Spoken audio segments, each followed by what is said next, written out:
Olá para quem nos ouve, bem-vindos a mais essa nossa exploração profunda dos materiais fornecidos. Hoje a gente vai, mergulhar de cabeça num negócio fascinante, E bem brutal, diga-se de passagem. muito brutal. Nós vamos focar no apogeu da Igreja na Idade Média, mais especificamente naquele período ali entre 1073 e 1294 depois de Cristo. Exato. E a nossa base de informações de hoje vem de um documento histórico muito detalhado, focado na História da Igreja, capítulo 5. O texto detalha a vida dos líderes religiosos, as cruzadas, a máquina financeira da Igreja, até chegar no rigoroso sistema de leis e na Inquisição. É um prato cheio. E a nossa missão aqui não é só, repassar datas ou nomes. Não, de jeito nenhum. O objetivo dessa nossa análise é desvendar como uma única instituição conseguiu dominar absolutamente todos os aspectos da vida humana na Europa. Desde a geopolítica, de guerras imensas, até a rotina mais íntima. O que um camponês pensava antes de dormir, sabe? Certo, vamos desvendar isso. Porque o que me pega é o seguinte: como é que a mesma época que produziu atos de extrema caridade, líderes que viviam na humildade absoluta, também gerou e financiou as cruzadas, a venda de indulgências e a Inquisição? É um paradoxo. É um paradoxo imenso. Mas para entender esse período, a gente precisa olhar para essas contradições com calma. Entender isso é, na verdade, entender como o poder absoluto funciona na prática. Então vamos começar olhando para os grandes nomes, os construtores dessa era. O texto traz detalhes surpreendentes sobre algumas figuras que meio que iam na contramão dessa riqueza toda. Figuras que buscavam um modelo muito diferente. Isso. Pega o caso de Bernardo de Claraval, por exemplo. O cara era um monge de 22 anos Super jovem. e ele entrou para o mosteiro de Citeaux, que era conhecido por ser extremamente severo, rigoroso. E ele não só aguentou aquilo, como fundou uma nova ordem que atraiu multidões. Ele tinha tanta moral que teve a coragem de reprovar reis na época. E não podemos esquecer que foi ele o encarregado de convocar a Segunda Cruzada. Ele tinha um peso político gigantesco. Gigantesco. E aí a gente tem também o Domingos, um espanhol extremamente culto. Domingos é uma figura fascinante, porque ele observava grupos dissidentes às heresias da época, como os albigenses, e ele pensava diferente. Ele achava que heresia se combatia com pregação, né? Com a palavra, não com a espada. Pelo menos no começo, a visão dele era exatamente essa. Ele acreditava no poder da persuasão. E a ordem dominicana cresceu assustadoramente rápido por causa disso. Foram uns 20 mosteiros em apenas 4 anos. Caramba! E eles recrutavam alunos universitários, certo? Sim, eles queriam intelectuais. Chegaram a enviar frades para lugares muito remotos, até os tártaros, lá na Rússia. Eles queriam debater e converter pelo intelecto. Mas, de todos eles, o texto destaca o Francisco de Assis como o líder mais honrado hoje em dia.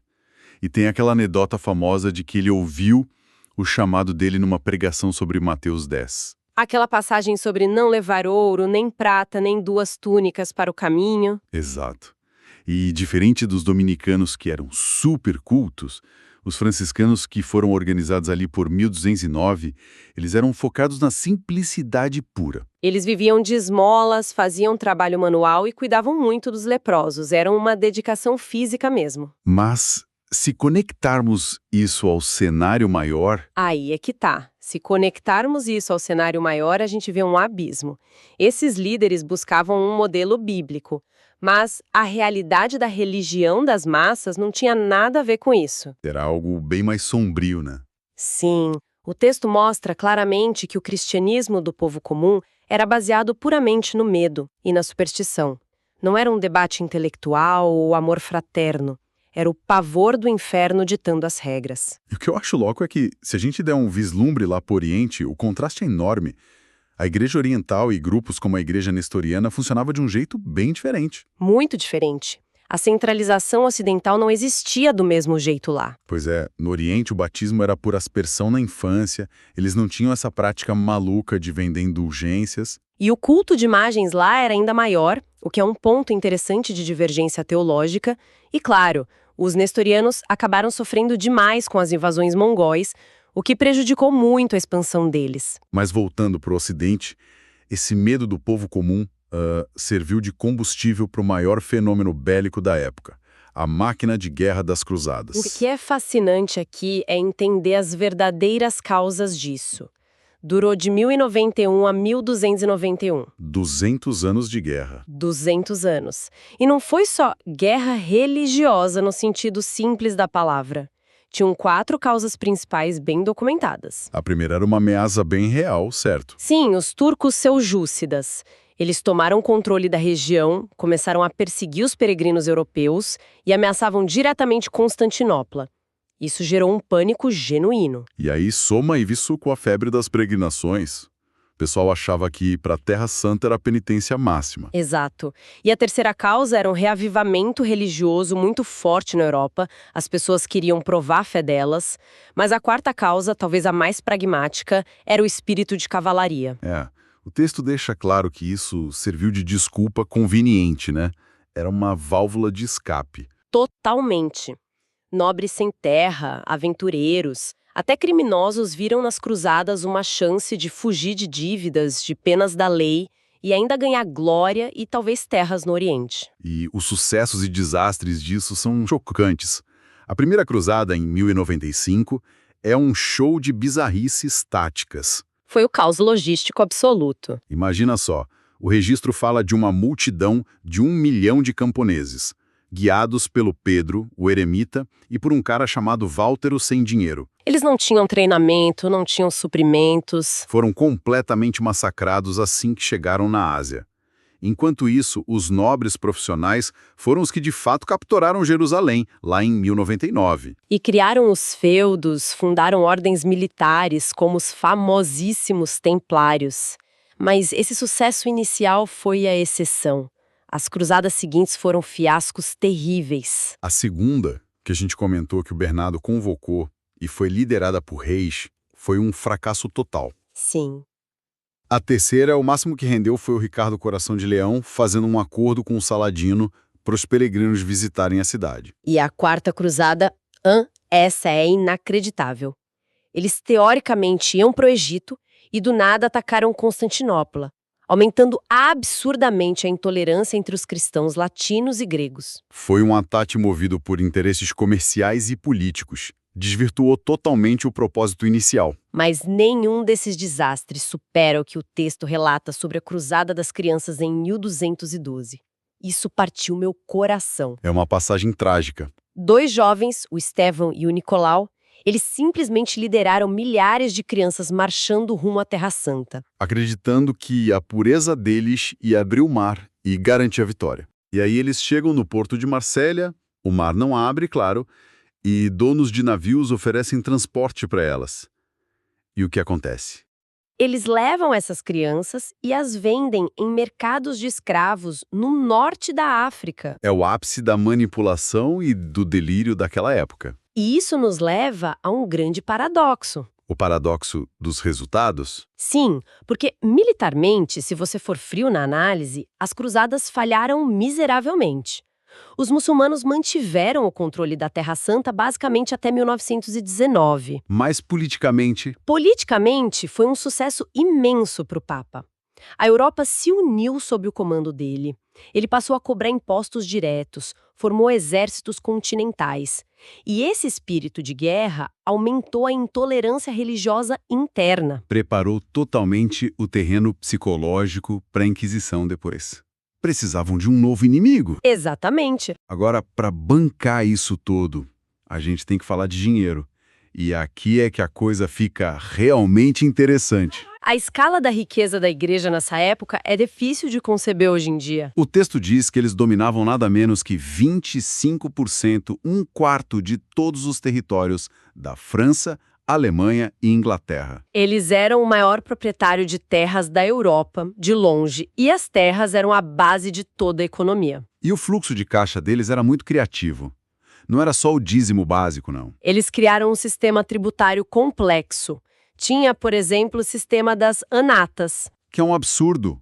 O Papa simplesmente ficava com o primeiro salário inteiro do ano de qualquer dignitário que assumisse um cargo. O primeiro ano de renda era todo de Roma. E tinha também o direito de abastecimento.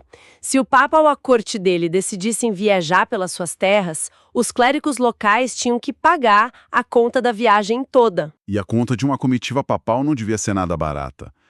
E também tinha o direito de espólio, né? Esse era esperto. Se um bispo morresse, os bens que ele acumulou não ficavam para a família ou para a diocese local.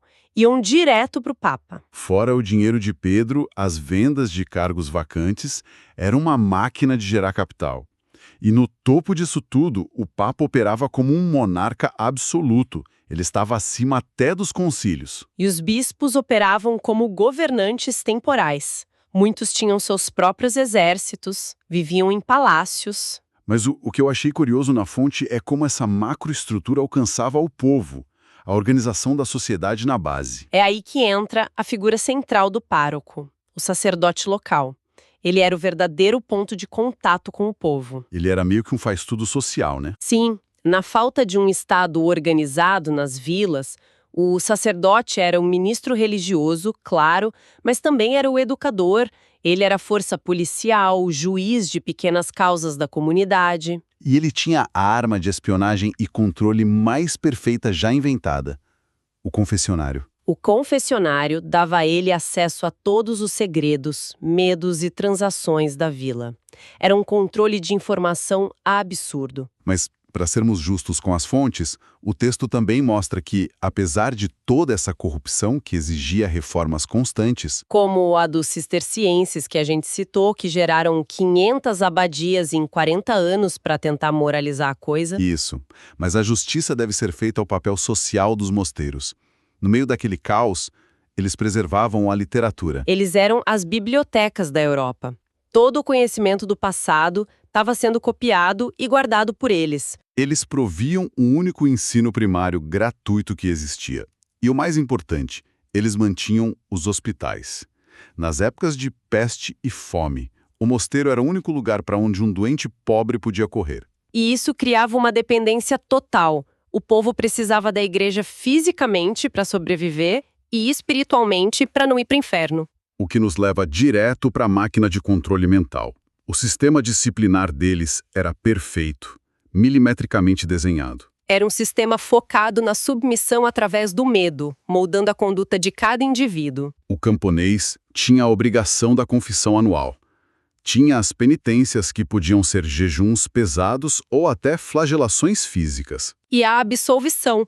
O povo acreditava piamente que o sacerdote tinha, literalmente nas mãos, o poder de conceder o perdão divino. Se ele dissesse não, sua alma estava condenada. E aí a fonte fala sobre o purgatório.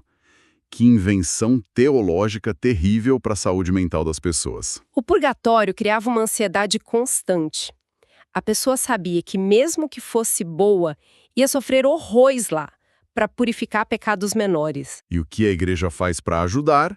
Inventa as indulgências. Exato. Você paga ou faz um serviço e alivia as penas do purgatório.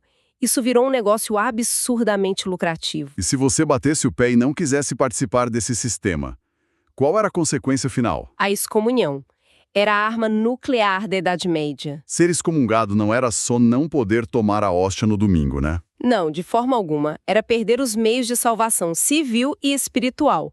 Você se tornava um pária, um fora da lei na sociedade feudal.